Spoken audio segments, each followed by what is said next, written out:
Kumin Good Friday ni a hian ko ran ho ten min du sak hle maya hun thaber mai min pen ka sia a chu ka ngai to ka lo me bem maya lom thu ko ran ho ne na ka se ni chu ai se de thu ma roi soi ka duwa ma se ka nu pu hian ngày nôm đón cái tiền lâu, chung chỉ xây lâu mấy rồi, làm thủ tối tiền xây là to rồi sẽ thế, thủ cái oi nghe, nè, thủ chủ lâu xây đó, thế tu năng hun nào hết chuan, all sam khóc mày à, anh bọn này sẽ cái mà mình mới nu nã, cái chân xin nã, bung to bel hết cái gì, chân đều thì hiện cái này ngay á. Mà sẽ chú trọng mình háo lẹng chú đủ tổng mấy anh lo mồm cái thế em với nề hiền hết tiếng hun căn khen á cô thanh thấu đủ sặc na căn chẳng he lo mồm cái gì he căn bên nào bỏ he đằng đại về chả mol ăn rèn lên cái gì thu tấm tắc lâu với nè he Good Friday này tị khá bên đó kan hẳn này ạ hẹn thế bao nhiêu vật em về tộc lẽ rèn anh chú rất lang ấy là cả tan với nè he diệt tộc nè cha anh ấy thì he rất lang ấy là chú ai bơi mò chú lo vạ kan chalai thì bơi rồi mình sẽ lấy mấy cái gì Good Friday thì anh hắn ta thì có thể số lo mà chắc lâu luôn cái này lâu vàng số cái này nè trả cái tiền riêu mày chú với này hiện cái sự mới sao được và thiên thu cái chân tu khan cái thu bùi ta chua ami aron chiar to cái chiar non to lo vanga cái chiar về tu rồi chú salmon to pa cái chiar về thung cho tiếng chuan cái điều đó hắn cái là thì cái ngày tua anh ấy hay cái thúc bùi hay rồi hắn suy mà sai là nuôi rất xiêm nan ý xua ăn mang tiền này cho tôi phải chặt tắc in thu chung thà mi buồn này ami nuôi đã cần chân tuin aron chia tổ kha anh ấy nuôi rất xiêm nan ý xua ăn mang pakhat na chuan lali saw chu sipai ten nui za siam na nan mang pani na chuan lali saw chu ke mani awangin nui za siam na man ani pakhat na le pani hi chu ai na nga po ngai theo me apathum na chuan khovel ma lali saw kan tran ngam do nem poimo hle maya khovel ma lali saw kan tran ngam do nem ti kha chen thum na ani hey cái ngày tua he Good Friday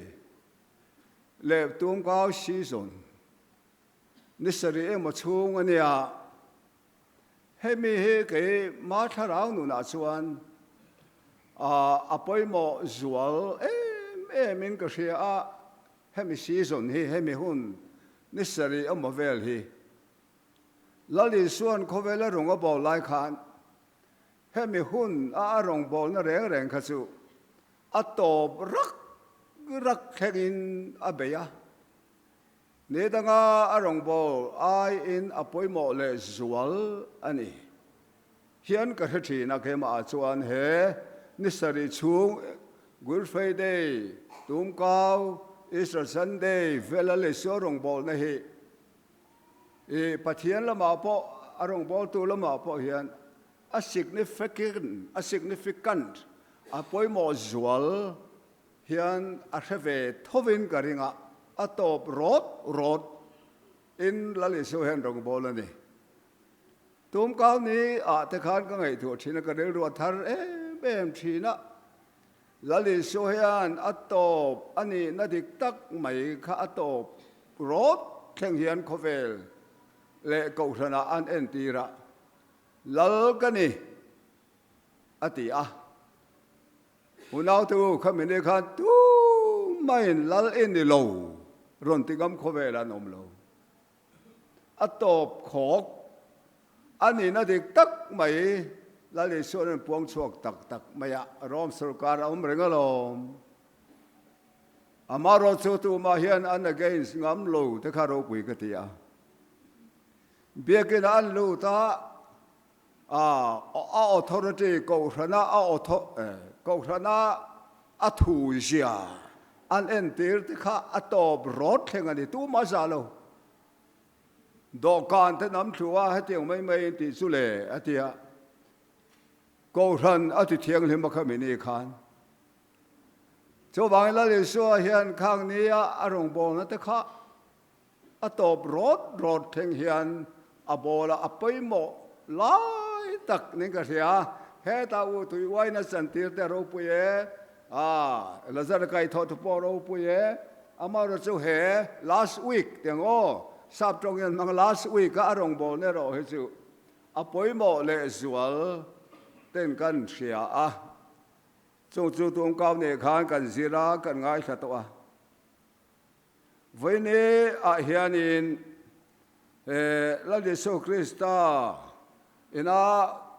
arong bol na atop khok athen na ni ani le chu good faith ni de ni ti in tu na han ka han mang ta me ani he apoi mo khop maya voi ne kan ngai thak tu ne kan ngai thak tu ra po hian atop rot la Jesu Krista ina ale pe kom to lo wa arong bol na hemi kong bi ka hian aron tei tak aron zo fel thu ka ngai thadon ani ber in ka sia tin Easter Sunday ero chu tu na chaka ni ve le ka khian ka ngai thadon kha kha su soi lok lo wila tu tiang chuan hemi season Christmas season ai ma hian Good Friday season he ke chu angai nom in ka hetat mai ka ru he ala em thina atop khok thol la li suan arong bol na zeb le thup om mia lwa anti vel hi he ro pui ka ti mai kha thoma ruai ang te po ani in ka sia kan soi masa ten kan bo sai da lama hian Good Friday hi eng ti ka chang lo nge eng tin nge ti ka zong ale kha bu lama zon mu har khop maya history lai he chu an ziak tlem le mai nge ti kan ka be ya asil fia da la me ro chu moi de hian an zia ka sil fia tu ten le kha bu siam tu ten amaro chu eng hu na changa man ngai ni ti kha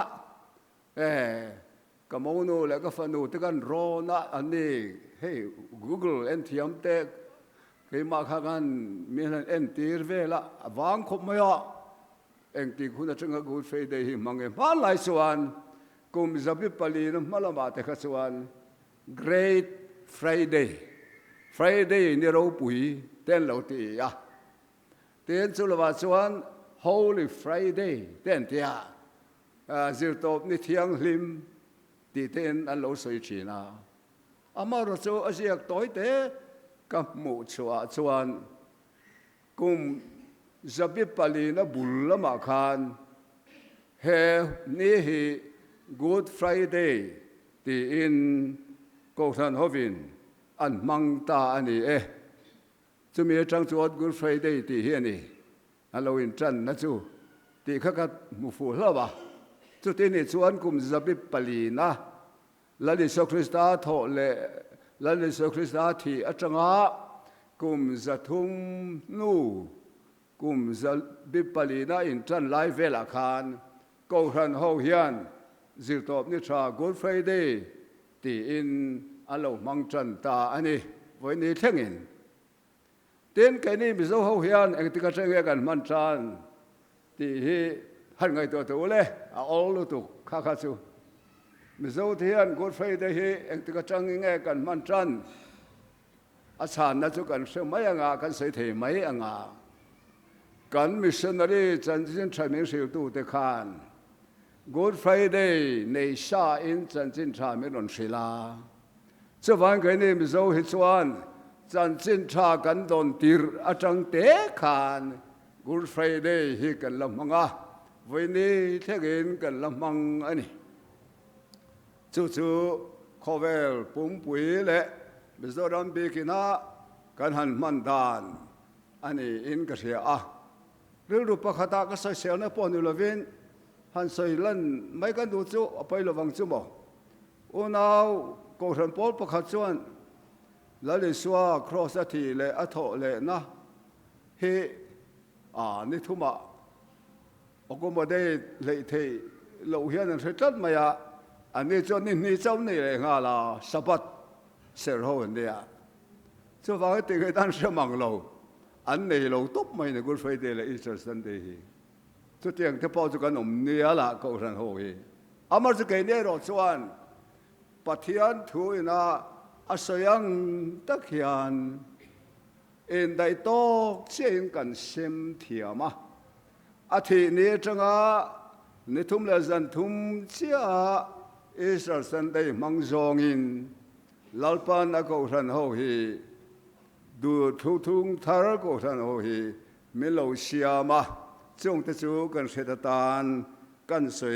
masa te po ni silangin a tha nge ten hemini a karilu thar reng ka sei lo thei lo chu ka sei le phot ang sai da ko sum sari le paru khan in ka sia lung le government ha college sa son geography practical ti puin ka vakala Good Friday ni he ka vanang chinga chumi a chuan English service a khonga voin chu kanin khom te ang katia ka vain khom a chan maria sot English service a chumi chum chuan pastor than chung nunga he thu soi tu alo ni hlo maya a thu soi he ka thei hil thei lo wa voin ye hian kai di tan po om se om ni sila ka du em ka soi non fo ka soi zel don po ni mai thei ani chuan an soi chan ta a khovel le ti sa thila Good Friday zir top ni tha he ke chu katan zir top ni tha ani ve lo ka ti ve the lo mi hring da lam ka ngai tu in a ti ni a chan a soya he zir top ni a hian kan nu puin ka hmungai em in khovel min chua san nani anetat mai zir top ni hi chu wangi weekdays a hian thojan thole ni lai ni nga zir top bin rin pathian ni heting ni a hian khovel thila chuan zir top ni tha ka ti ve thei lova zir top ni chia zir top ni an chia ti in ka phua lo thei lo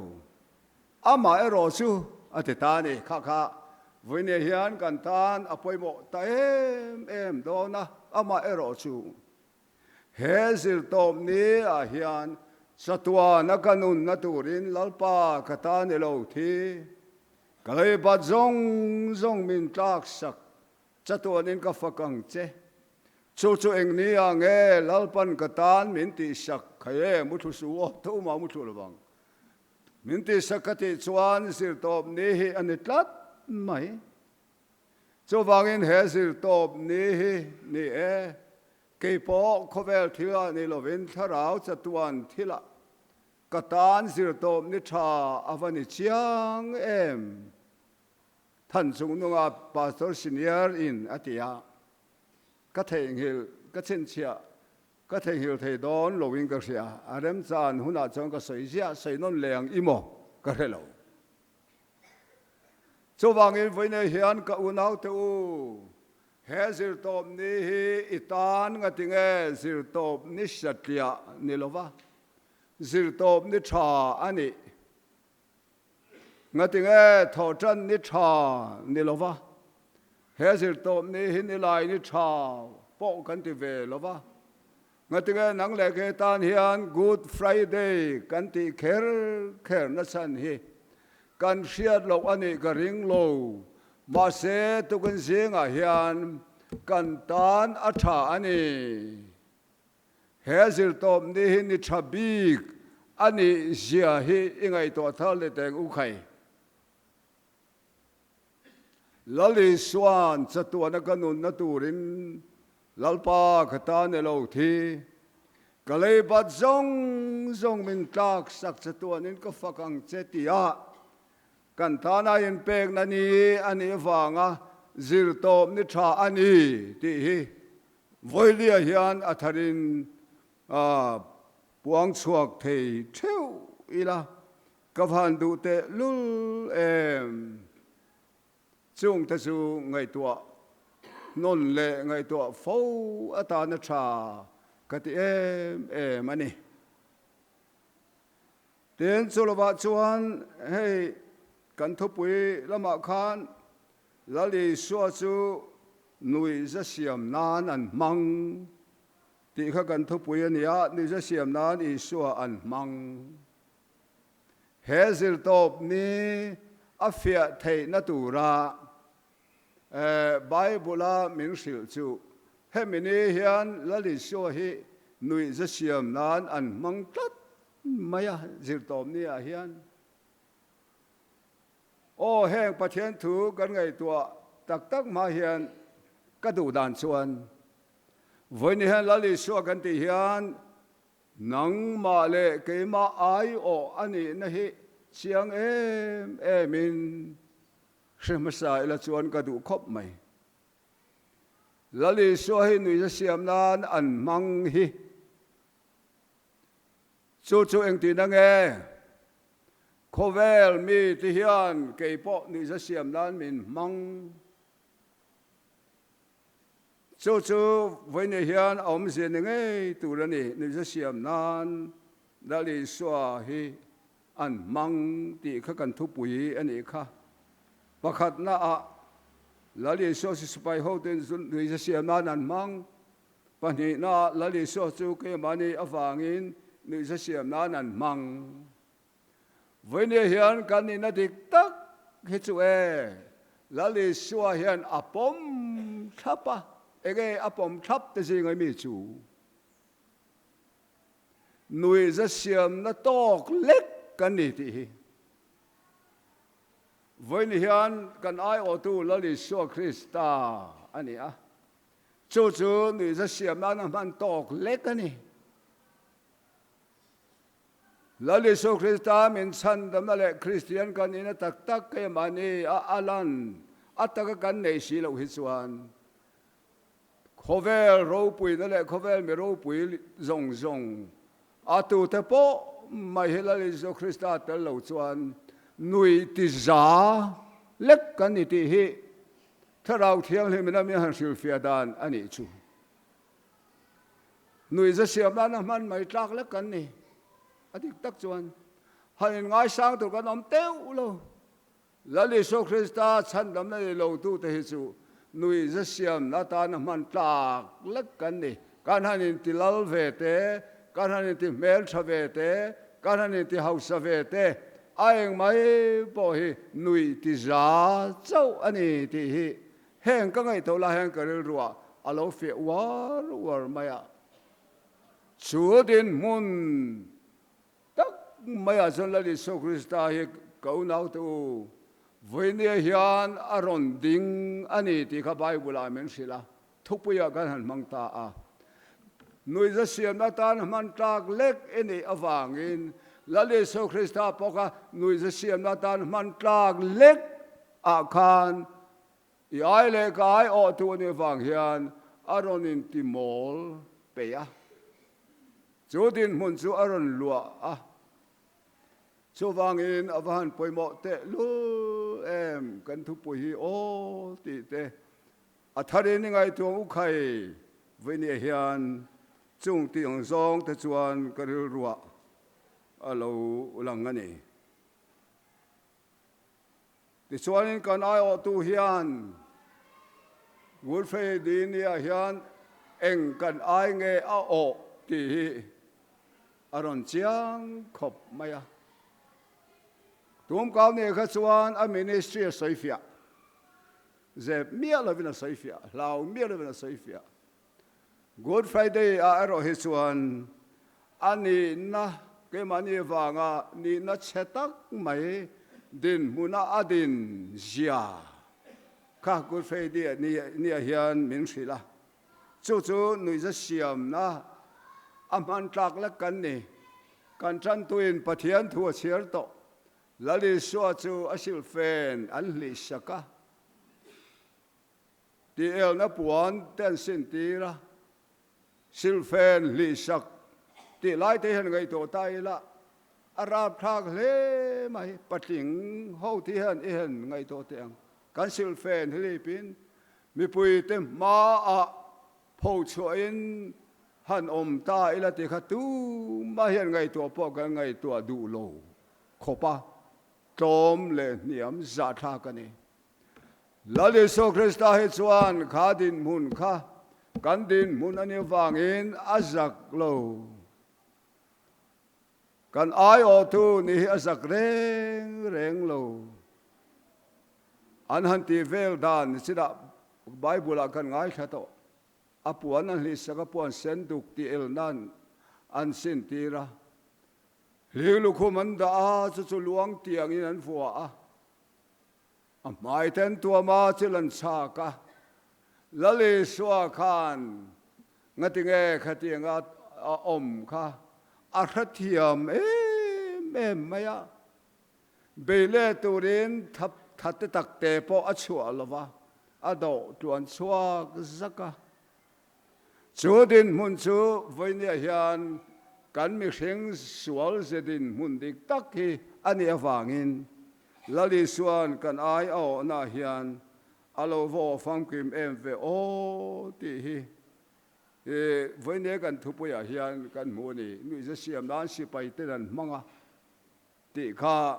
a then pakhana le pani na ani a ten apathum na atop a hi chuan khovel ma lali suwa kan tran ngam do nem ve ale challenge nei sap tongin a min chole ta ni lali suan Good Friday ni kan ai o kan ta na ator na phun noi mia lova eng po chunga theng nangma le kai ma awang ani awanga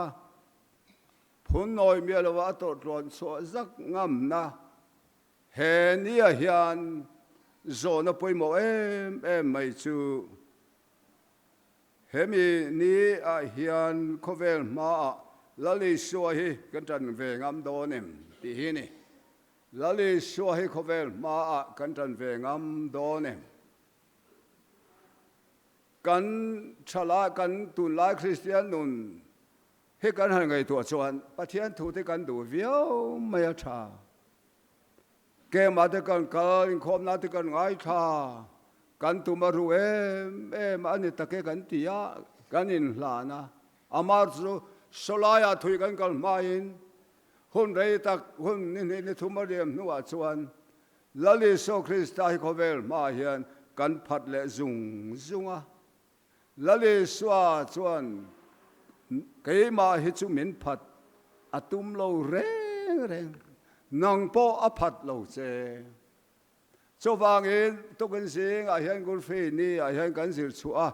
kan ho tu te nan du chu lali swa hi khovel a hian eng lai poin iphat to lovang u iphat lovang u ti hi kan zir chu tu ra tan apoi mo em ani khovel ma lali swa kan tan ngam do nem hemi ko ngai to la hian Reverend Than Siama te khin thu ga ru lo langa ma na nia te khin thu soya a relevant ka ti khom mai a tho te engani ti hian atia changwal pakha chu si pa ya changa a si pai tan na a chuan alunga le khop mai thina an khuwa mi ngai zong ane ya le kha he thon tlut luta ka vangai che the ni sira kan in kar engang hla po ni se local mai ka hi ka huam asin ka huam reng kanin kara hian Japan ralian engang po om sila Pakistan sipai engang po om sila nangma mutur sechuan eng po ka huam ka pol tlang ngam vet kalunga tileng e mai atia ale ka thona chuan atia lo ane kha chuan soi thiama ke chong a soi ti ve thiam lo wa tum kha chu alo chol alo chu ti ta a chu sipai chu alo then chuan anu a thian nu chu le kha an khua mi kha puar ak e tu ma he va asia ka avathon a he ka lo chu ti ka lo ho sin ka mu chak se che kha ka ron soi ti khai la se rengem ti chuan zani na hian nang ba mu e turin ka lo leng do na ni ti a amar chu kwal khung lian pui mai a hian ruwa asu lo chuan ati he ti a ni chu si pai chuan a thu ringot chuan angai zong mo chak zia kha teng kha nia amar chu atak tak an khua an ho a khua that lo chuan ru asu chuan ka lo leng lo mai ang ati le si a chu mangai na chu atak lo ti ro ruwa surin adang zo lali so Christian min mangai na ero he chu eng mai adang zo lo khrem mun poin adang zo lo khrem mun poin adang zo lo eng mai adang zo lo o mangai na hi kapasan to lo wang che kalali su mel madu ralian ma se kapasan to lo wang che kalali su mel madu ralian ma se eng mai adang zo lo o mangai na hi eng mai adang zo lo o mangai na hi unaw to vene hian la le so Krista kan mangai na le kan ta na in pek nei kan ta ani sia eng ma hi dan zo tir lo wang u khai atakin kal tlang pui ve ila khoi lai ma khala le so Krista hian lem a chang lo cross a lo pian thua te arong bol thua te cross a thin le a tho le na te la le so Krista hian drama a chang lo wa lem a chang lo wa atak ngatin min mangai na hi aron lan tirani ti hi ka phasan lawang che kalali su mel madu ral lian ma se angai zong ne na kal tu kha ruwa surin adang zo amai tak tak lo tinani ang kha tang wal khan amar dale so Krista inamin mangai na ero hi chu eng mai dang zo lo kanan se tak zong a khan lali suan min mangai na chan chin thani sumi chu ron pho chuak lang turin eng ma hian adang zo lo wani ti vin hian he Good Friday ni a hian atharin threle ta ila kapasan to long che kalali su mel mado ral lian ma sela lali so Krista hi e kanau tu vani hian thil tak te awang te hian mitam tak zong thil lian pui po ngai lo thil tak te awang te hian lali so Krista kan phasan zung ani ama kan zoi thape lo amarong kan bol thape lo chuwang chuan ka tharau nun hi a khoharani he rally so Krista Chris Good Friday ni a kantana aron in pek nan ro pui taka hian lali so Krista hi ngeni kan thupui na ti kha khovel ma lali suwa kan tran ngam donem khoya po khovel ma hian lali suwa hi kan tran ngam donem khovel mi ten ô anh ti hiền ai kan ding am don em có vai mẹ tên cha anh ti hi lali suan chalo ti suan chalo kan ti ve ngam em với nhà hiền số số người phải đây nhà hiền zir chuộc turin thao theo xem chuột đã câu thần hậu tây mình đua chu vang chuan người phải đây ni lalpan min pe ani pathian thui ngai thang he ril ru Christai suapo ombokha nangmania omro se ani zongin pathian anga oma pathian tluka om chu thil tha le theya aruat lova mi hring te lo piang in boy aga ain siama ama le ama ain ti tlom ta zo ka ten mi hring anga lo omin an ngai tloma thiko phia la thu zo bin alo ta a ten mi hring anga lo omin an ngai tlom ve ta zo ka thiko phia la thu zo min alo oma cross a thi na nge chu lalpa na thu mal min som sakro se amen trong tryang lalpa vene hian mi hmanga isiate mi hring kan lani chung hi chuan kan puang zo tak tak thei lova amaro chu lalpa tukun sia kan han ria chin toi te ichia lo mangai ron puan so tak te kha khoi takin kan chatuan nun ka khovela kan man thlengin mal min som sakla nang ma hi phat san lowang ka phat sang long ka lol san dam tu tia ni tin nang ma chan tlat thei turin he gul fei de ni le tugun zinga thu cha kan han sei tak te mal min som sakla lali so Krista mengin kan di la che amen